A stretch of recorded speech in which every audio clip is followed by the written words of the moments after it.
कभी ना बण पवे तो पीछे जिमें वो आदे पानी हिसाब से मैं देखना लगता तो वधारा है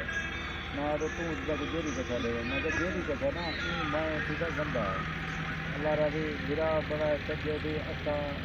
तक पछे न दो तो भला ये गंदी गाल है कल असनीले में कोई यह गाल की अल्लाह रबी की बोले तू खड़ा मैं कहता मैं खड़ा नहीं सकता मैं आप जो खुद मजदूर है तो आपको पता है क्या चलो वो बात चले इनमें मैं सारा कोई ड्राइवर का नहीं भिड़ा वधे ये मैं आप वधा पाया बाकी तुम्हारा इरादा हो गए तो जे जा बण पवे तो बण ला ना बण पवे तो पीछे मान वे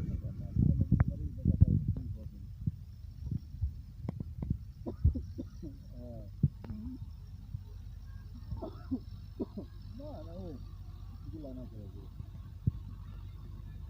अल्लाह का अर्ज है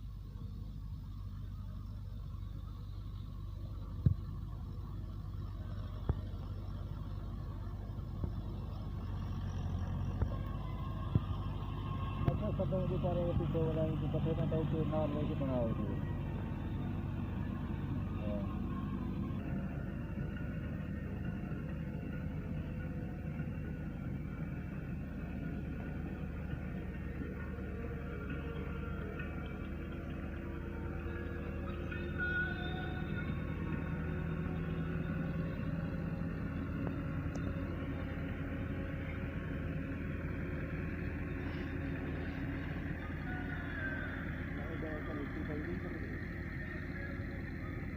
वो ये को शरीर शरीर ना होने तो कितने लगी रहेगी